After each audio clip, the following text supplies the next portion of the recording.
Hi everyone, I hope you are keeping fine. So आज का जो टॉपिक है बहुत ही इंटरेस्टिंग टॉपिक है, that is menopausal problem. Now the minute we say problems, no no, actually menopausal कोई problem नहीं है। Basically, that's a very perfect normal event which occurs in everybody's, all women's life. I would say late 40 or early 50 or maybe sometime mid of 50. It's a very normal event which can happen to anybody. Now menopause को लेके बहुत सारे myth हैं, misconceptions हैं कि the minute you feel that you are coming to closer to menopause, most of women, they think they're getting old, and many women, they have this misconcept or myth that they will have lack or less drive towards sex, or maybe they will not be physically fit. See, only few side effects are there definitely, which is known to everybody. I would say that hot flashes है, mood swings है, insomnia है, नींद नहीं आती है, depression है, nervous breakdown है, irritation है, then your body parts gets little dry, then lack of interest in sex, and you get basically you try to get away from your partner, you don't speak because mostly you are in tension.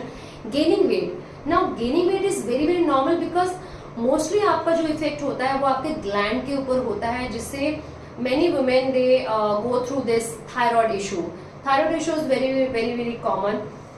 Thyroid issue होता है because आपकी reproduction of cycle, menstrual cycle जो है बंद हो जाती है. So menopause is nothing then your fertility जो है वो खत्म हो जाती है. Your cycle gets basically totally close. उसकी वजह से आपका जो बॉडी चेंजेस है, हार्मोन चेंजेस है, very normal. It has no side effect. Mostly लोगों को लगता है डिसीज है. See very important, you speak to your partner, tell them कि मेनोपॉज कोई प्रॉब्लम नहीं है, you have to cope up with me. तो पार्टनर्स को समझ नहीं आता, दे ऑलवेज कंप्लेन कि यार she is not interested in sex, there is no intimacy left in us, there is no chemistry, there is no love. But it's not because she is not interested, it's just she is going through so much internal changes in her life कि कभी कभी ऐसा लगता है कि so much of irritation कि किसी को मार दो, खून कर दो. When I was going through that, me and my daughter, we used to fight a lot. तो डॉक्टर मेरी डॉटर को बोलते थे कि you have to cope up with your mother because now her age is almost 16, so you have to be mother of your mother. So I think this is very normal. The best part ये है कि आप अपने घर के लोगों से, अपनी फैमिली से अगर इस बारे में बात करें और उनको बताएं कि I am going through this change. एक चीज आपको नहीं करनी है, don't lose hope. Just don't get bothered with your weight. सबसे ज्यादा प्रॉब्लम जो लेडीज को डिप्रेशन होता है, अनएक्सपेक्टेड वेट गेन होना शुरू हो जाता है. When I was going through this, मैं इतना फिट पर्सन हूँ, I used to run, I used to do physical activities, लेकिन मेरा वेट जो सुई जो थी हिलती भी नहीं थी. And I used to reach to my doctor कि मुझे कोई प्रॉब्लम तो नहीं है. माय गानी यूज्ड टू से कि प्लीज टेक इट इजी, कोई प्रॉब्लम नहीं है. Sometime you have heavy flow, your menstrual cycle gets affected. That is the only side effect, or I would say symptom कि जब आपको लगता है कि मेरे मेनोपॉज हो गए हैं. तो I used to go to my gynae कि भाई मुझे कोई प्रॉब्लम हो गई है, just check me. And she used to say psychologically you sick. So psychologically आप सिक हो जाते हो कि मुझे कुछ प्रॉब्लम है, जबकि ऐसा कोई प्रॉब्लम आपको होता नहीं है. सो आई स्टार्टेड रीडिंग बुक्स कि ये क्या है, इसकी होम रेमेडीज क्या है. सो ट्रस्ट मी, मैंने दो चीजें की इस टाइम में. सबसे पहला, अपना फिजिकल फिटनेस मैंने नहीं छोड़ा, मेरा रिजीम नहीं छोड़ा. I have stop weighing my weight क्योंकि वो बढ़ता ही है. I started taking home remedies. So आपकी जो डाइट है, that's the utmost important things you can cope up with your menopause thing.